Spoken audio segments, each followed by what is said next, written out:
Olá, meu caro aluno, minha cara aluna, seja bem-vindo e bem-vinda. Um grande abraço, eu sou o professor Yuri Lima e quero te convidar para juntos e juntas vermos o seguinte objeto de conhecimento de hoje. Lideranças e direitos humanos.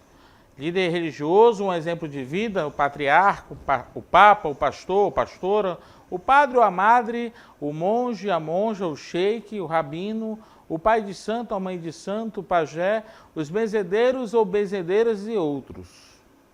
Então, muita atenção aí, pegue seu papel, sua caneta e vamos agora, mais do que nunca, ter atenção para anotar as principais ideias da aula de hoje.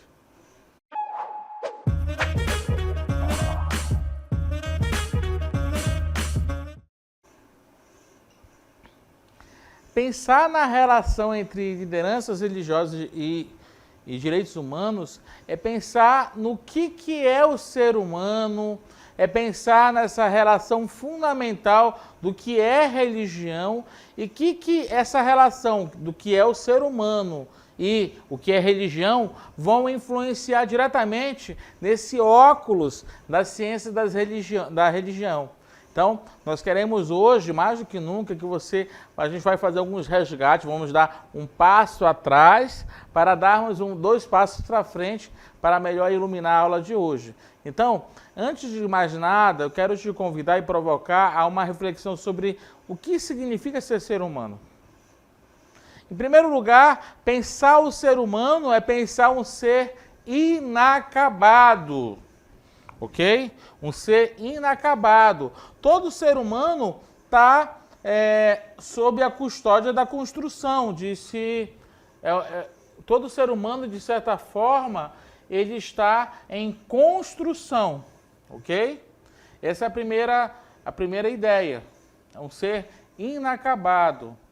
E por ser um ser inacabado, ele sempre vai estar em formação.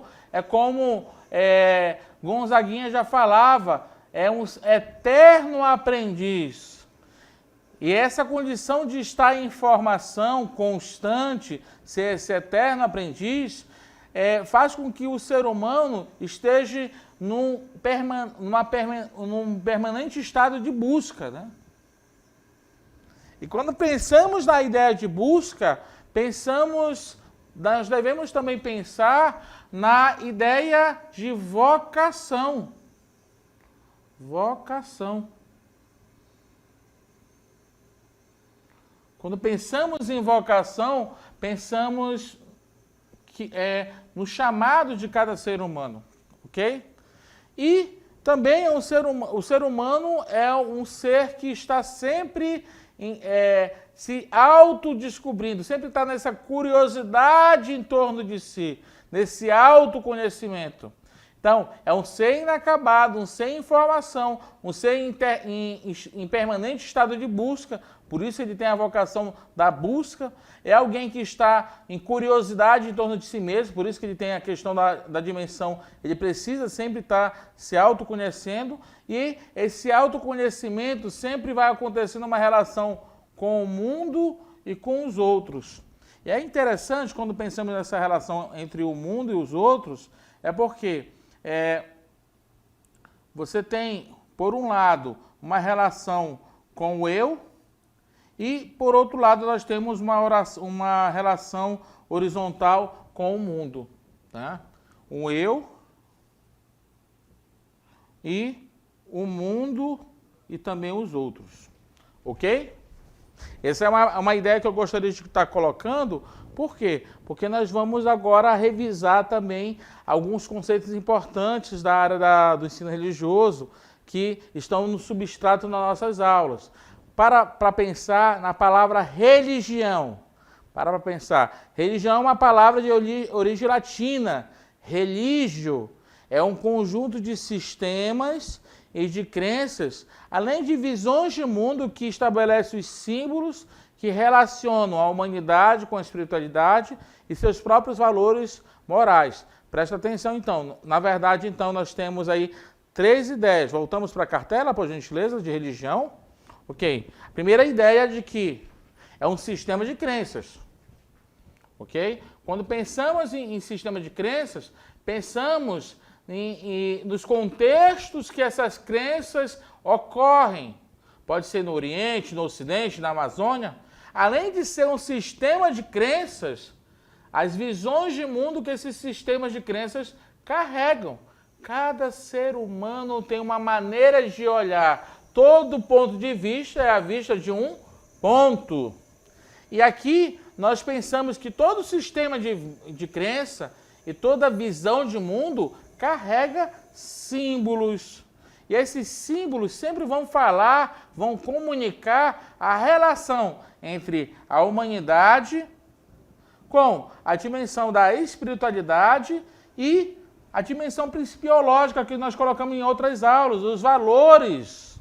Então, toda religião, ela conta com essa dimensão dessa relação da humanidade com a sua espiritualidade e os valores que cada contexto religioso vai carregar, ok? Então é muito importante. Quando pensamos em religião, também pensamos na ideia de religação. Como assim, professor? Religar? Para pensar, se um dia de repente acontece um acidente de, sei lá, desligar a energia da tua casa, e aí lá pelas contas você precisa que religue a energia da tua casa. Você vai falar com a companhia de energia ou de energia que vai religar essa relação para que você possa receber energia. É mais ou menos isso, é uma analogia bem grossa, mas assim, dizendo assim, a nossa relação entre o eu, né, a pessoa humana, com Deus, com o transcendente, com a divindade. Então, essa maneira como acontece essa religação, essa comunicação, é o que denota as religiões de maneira geral, ok? E aqui, pensando nessa, por gentileza, pode voltar, pensando nessa relação entre religião e o conceito de humanidade, de ser humano, é que nós vamos começar a entender, por exemplo, como é que os direitos humanos estão umbilicados, estão ligados nessa aula de hoje. Porque o ser humano é um ser que tem uma dignidade, mesmo sendo um ser inacabado. E a religião está umbilicada com os valores morais, com aquilo que faz com que o ser humano se estabeleça e se comunique com o divino, com o transcendente. Ok? Com Deus, com você e Deus, né? E aqui nós vamos pensar qual é a missão da religião nesse campo dos direitos humanos. Então, para pensar, é o respeito que temos com os outros. É quando cultivamos esse respeito, a igualdade e a dignidade nas pessoas humanas, encontramos suas raízes e também suas tradições religiosas. Então, nós poderíamos dizer o seguinte: a maneira como qual você trata o outro, de certa forma, deve retratar que o outro é um sujeito de direitos. Mas para ele ser um sujeito de direitos, ele tem que ser, na verdade, olhado porque ele carrega algo necessário e algo de ouro, que a gente chama de dignidade da pessoa humana. Presta atenção aqui. Voltamos para a cartela, por gentileza? Olha só, quando pensamos nessa ideia de respeito, de igualdade, nós temos que pensar principalmente na ideia de dignidade da pessoa humana. Nenhuma regra, nenhuma lei tem sentido se não leva em consideração a dignidade da pessoa humana. Pode ser a lei mais linda da face da terra. Pode ser a regra mais importante da empresa. Pode ser, de repente, o regramento, o ordenamento mais brilhante criado por um robô, por uma IA, por um grande gestor. Mas se esta lei, se este regramento, se esse ordenamento não leva em consideração a preservação da dignidade humana, aí, nesse caso, ele se torna inválido. Por isso que nós temos que pensar que toda lei e regra, quando não leva a questão dialogal em voga, quando não leva, de repente, não preserva o ser humano, em vez de ser uma lei para estabelecer a boa convivência humana, se torna um anelo, se torna um instrumento de opressão, de escravidão. Esse é um perigo, quando nós pensamos. E aqui, na verdade, nós poderíamos dizer que é um ponto de partida. Preservar esse ser humano que está inacabado. Esse ser humano, como foi colocado lá na primeira cartela, né, que tem tem um afã de conhecer, de se autoconhecer, de se conectar com Deus, com o mundo, com o outro, é necessário que as religiões dialoguem com essa dimensão da dignidade humana. E não somente as religiões, mas qualquer instituição humana necessita constantemente fazer suas revisões, e como nós já vimos em nossas aulas sobre ética e moral, os regramentos são contextuais. O mundo muda e é necessário sempre estar revisando e tendo essa flexibilidade de olhar. Caso contrário, nós vamos presenciar cenas como a Segunda Guerra Mundial, que foram cenas muito tristes para toda a humanidade. Vamos resgatar algumas ideias, por gentileza? Para pensar naquela ideia de liderança religiosa, né? Quando pensamos em liderança religiosa, nós estamos se referindo à capacidade de guiar e inspirar uma comunidade em questões de fé, de espiritualidade e práticas religiosas. Esses líderes desempenham um papel crucial na formação da identidade religiosa e na transmissão de valores e ensinamentos sagrados. Isso já falamos e conversamos em outras aulas. E aqui vamos resgatar a tipologia das lideranças religiosas, né?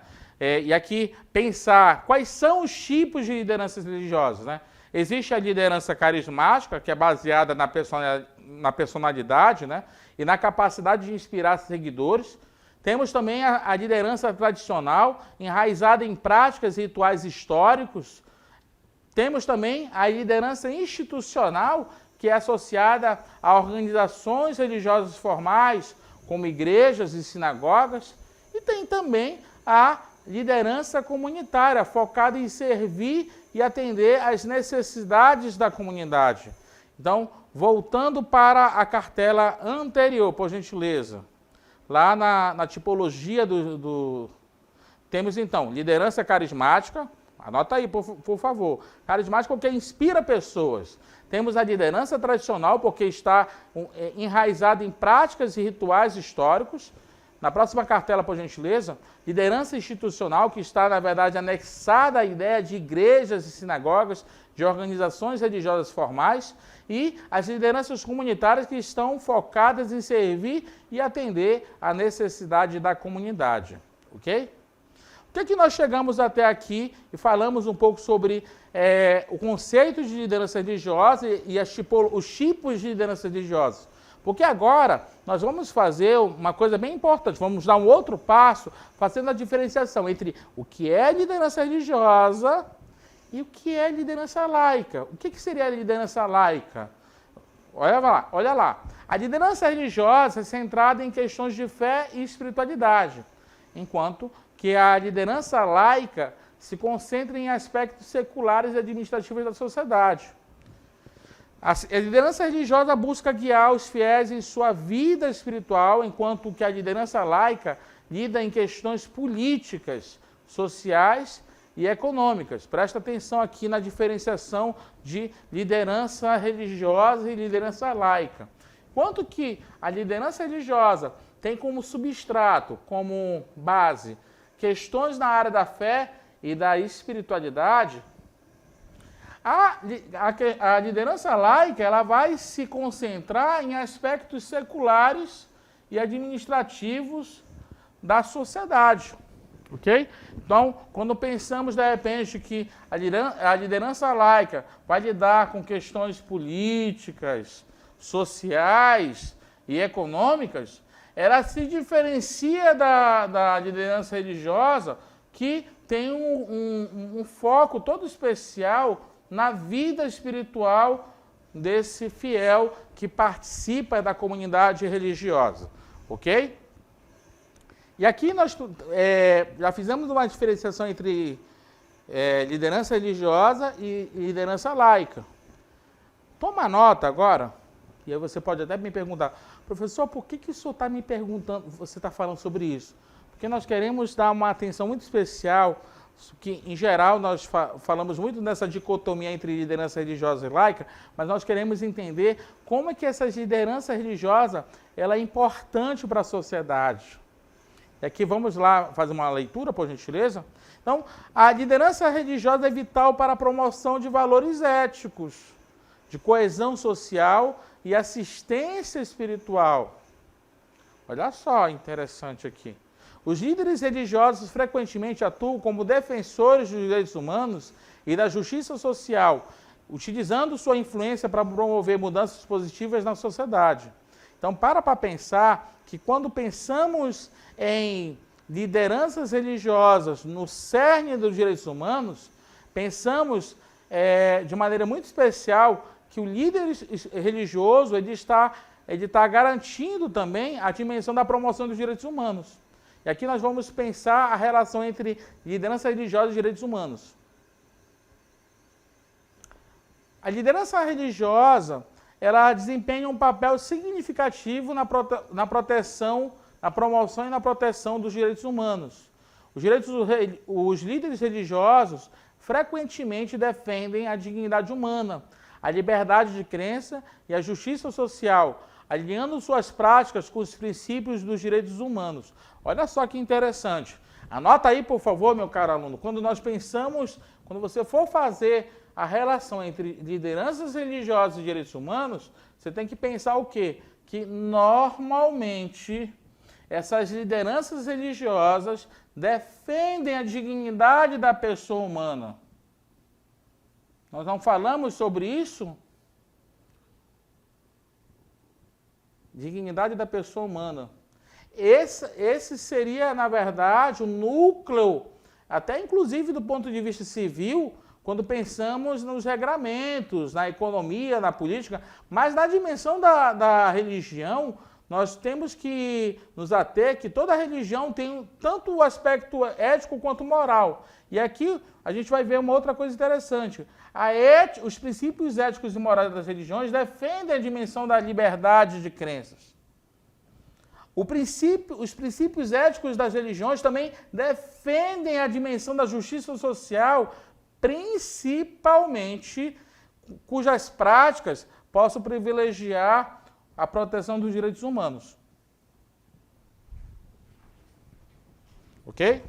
E aqui nós vamos pensar essa relação entre lideranças religiosas na Amazônia. Vamos lá então, por favor. O que significa ser liderança religiosa na Amazônia? Significa assumir a tarefa de uma ética planetária, que leva em conta algumas ideias chaves. Por exemplo, nós temos a ideia da terra, a Amazônia, como chão comum, não como pai, mas como mãe natureza. Essa é uma primeira ideia que eu gostaria de você colocar. A nossa casa comum. Segunda coisa que é importante, a responsabilidade com os descendentes, com o futuro. Então, é pensar o futuro sempre com responsabilidade. Por outro lado, não é só pensar o futuro para os descendentes, mas é fazer a memória ancestral do passado. Existem certos pensadores indígenas aqui na Amazônia que vão falar que o futuro é ancestral, porque não adianta você dar um passo em direção ao futuro se você não faz memória do passado. Também nós temos que pensar que a relação entre ser humano e natureza é interligado. E a identidade amazônica está ligada com a dimensão dos saberes e práticas dos povos originários. E a educação na Amazônia não é uma educação meramente formal, mas é uma educação que passa pela afetividade. Não é à toa que nós chamamos uns para os outros de mano, mana. Você que está em outro estado, outro país, não imagina que aqui a Amazônia ela é cheia de manos e manas, mas no sentido de fraternidade. E também nós temos que pensar que toda a liderança religiosa na Amazônia, ela também valoriza a dimensão da coletividade, do senso de comunidade. E para finalizar, nós entendemos também que na Amazônia a ideia de finitude humana é algo que vai permear as leituras e a maneira pelo qual as lideranças religiosas vão defender a natureza sempre pensando que nós temos um fim e temos uma missão a defender e a contemplar. E aqui vamos com algumas lideranças religiosas indígenas e outras em especial aqui na Amazônia. Vamos lá, então. Davi Copenau colocava uma coisa muito interessante. O pensamento das pessoas brancas é cheio de ignorância. Eles constantemente devastam a terra em que vivem e transformam as águas que bebem em quagmas. Há apenas um céu e devemos cuidar disso, pois se ficar doente, tudo chegará ao fim. E aqui é interessante que Davi Copenau, a Yanomami, é xamã, um pajé, é porta-voz do povo Yanomami, que é um dos maiores povos indígenas relativamente isolados, que vive na floresta amazônica, na fronteira do Brasil com a Venezuela. Ele é chamado de Dalai Lama da floresta. Davi hoje é reconhecido internacionalmente como embaixador do seu povo e uma das vozes mais eloquentes e poderosas que se manifestam contra a destruição da floresta amazônica e de seus povos. Em 2010, Davi publicou o livro A Queda do Céu, em colaboração com o antropólogo Bruce Albert. O livro se constitui, em parte, como uma autobiografia e em outra parte como uma crítica do materialismo e do consumo exacerbado do mundo industrializado. Né? Então, vimos aqui o exemplo de Davi Copenau com a sua obra A Queda do Céu. E agora a gente vai ver outras lideranças que também são exemplos de defesa da Amazônia, mas também de autoridade espiritual. Temos aí Mapulo Camaiurá, que foi a primeira pajé mulher dos Camaiurá. Mapulo é guardiã da ancestralidade do povo Camaiurá e se tornou pajé. Ela cuida da saúde do seu povo e tem um trabalho lindo dedicado a mulheres indígenas. O contato com os brancos e os agentes de saúde enviados pelos governos a fez compreender que não há sabedoria em refutar os conhecimentos destes, mas sim em somar habilidades para salvar vidas e melhorar as condições de saúde dos indígenas. Em 2018, a pajé Mapulo recebeu o Prêmio de Direitos Humanos do Ministério dos Direitos Humanos por ter se destacado na luta da saúde dos povos indígenas, principalmente das mulheres. E é uma frase bem interessante, né, de Mapulo, olha. Tem doença que não precisa de médico, pajé cura. A gente precisa trabalhar junto, parteira, enfermeira, médico, do lado do pajé. Médico vai entender o trabalho do pajé e pajé vai entender o trabalho do médico. Olha só que interessante. Esse é um exemplo de liderança indígena que tem uma autoridade espiritual dentro da sua comunidade originária. Agora, aqui em Manaus, nós temos uma coisa bem interessante. Tem um primeiro centro de medicina indígena, que é Bacericoí, que é da comunidade tucana. E aqui é bem interessante que nós queremos fazer memória e homenagem a uma grande autoridade desse centro de medicina indígena aqui em Manaus. Temos o Ovídio Barreto Tucano. Na medicina dos povos indígenas do Alto Rio Negro, no extremo norte do Amazonas, os poderes estão com os Cumuã, os Cumu, especialistas que dominam o conhecimento, que nós chamamos de Bacessé, que é o conhecimento da língua tucano, para tratar e curar de enfermidades a partir dos princípios contidos na floresta e na fauna. O Etidacessé, que é a proteção, serve para afastar agressões pessoais das diferentes naturezas, né? E aqui apontamos a pessoa do seu Ovídio Barreto, da etnia tucano, oriundo de São Gabriel da Cachoeira, que foi um dos fundadores, junto com seu filho, o professor doutor João Paulo Barreto, do Centro de Medicina Indígena Bacericoí, em 2017, onde o público é atendido pelos Cumuã, os pajés, em Manaus. E aqui nós pensamos que todas essas lideranças, elas nos apontam para essa dimensão do direito a uma medicina tradicional, o respeito aos conhecimentos tradicionais e uma saúde inclusiva, ok? Depois que vimos agora alguns exemplos mais locais, agora vamos ver alguns exemplos mais globais de lideranças religiosas que também lutaram pela vida. Vamos lá? Temos Desde Mutuntu, que lutou contra o apartheid e a reconciliação na África do Sul, que é um arcebispo anglicano sul-africano, que foi um dos maiores defensores dos direitos humanos no contexto do apartheid, né? Ele utilizou sua influência religiosa, condenando a segregação racial e as injustiças, buscando justiça e igualdade. Atuou ativamente na Comissão da Verdade e Reconciliação para restaurar a paz entre os sul-africanos, promovendo uma transição pacífica e baseada no perdão. Temos também um outro exemplo muito interessante, que é a Madre Teresa de Calcutá. Para quem não sabe, ela foi fundadora das Missionárias da Caridade. Madre Teresa de Calcutá dedicou sua vida inteira ao cuidado dos mais pobres, doentes e marginalizados na Índia. E ela ensinou pelo exemplo.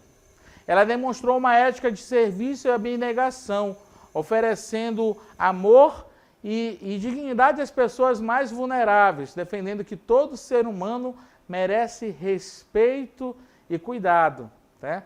E aqui é interessante nós pensarmos que Madre Teresa de Calcutá, ela desenvolveu toda a sua obra no contexto de um país que é multiétnico, que tem assim toda uma cultura muito peculiar, que é a Índia. Para quem não sabe, a Índia ela tem entre suas maiorias religiosas o islamismo e o hinduísmo. Mas nesse contexto de multiplicidade cultural e religiosa, Madre Teresa de Calcutá foi um testemunho muito interessante de defesa da dignidade humana.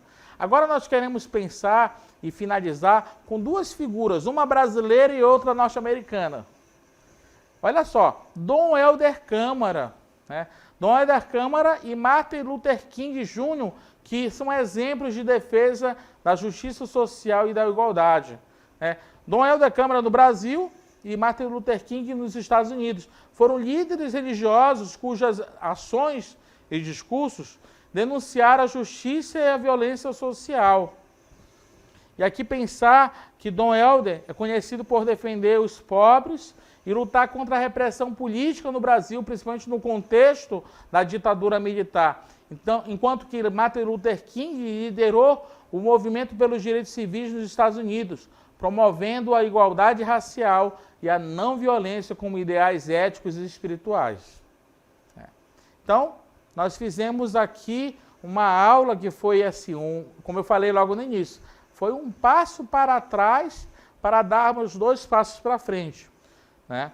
Pensando que esse terreno dos direitos humanos é um terreno que as lideranças religiosas, ao longo da história, sempre se envolveram. E aqui pensando também que a defesa impreterível da dignidade humana, ela é basilar, ela é inegociável. E quando pensamos em defesa da dignidade humana, aqui nós pensamos também e defendemos com unhas e dentes, né, como ciência, não como ideologia, que é necessário nós respeitarmos as mais variadas visões religiosas ou não religiosas das pessoas. Isso é importante nós sempre relembrarmos e fazermos disso uma bandeira em um exercício de cidadania. Okay? Quando pensamos na ideia de cidadania, pensamos na ideia de polis. E quando pensamos na ideia de polis, é a cidade com a sua multiplicidade de pessoas, de culturas, que devem dialogar, que devem acolher o diferente. E para finalizar, eu acho que é muito importante nós pensarmos que termos visões diferentes, termos olhares diferentes, é normal. Mas isso não me dá o direito de ser cruel com quem pensa diferente de mim. Muito pelo contrário. Eu tenho que, na verdade, você, eu, cada um de nós, temos que resguardar o divino direito de que o outro possa se manifestar e que ele possa ser autêntico em toda a manifestação como ser humano, desde que ele não fira o quê? A base inegociável, a dimensão da dignidade humana. Então chegamos até aqui. Quero te agradecer por todo esse diálogo e todo esse contexto que nós vimos de maneira bem holística e bem interligada. E vamos que vamos juntos construir a educação.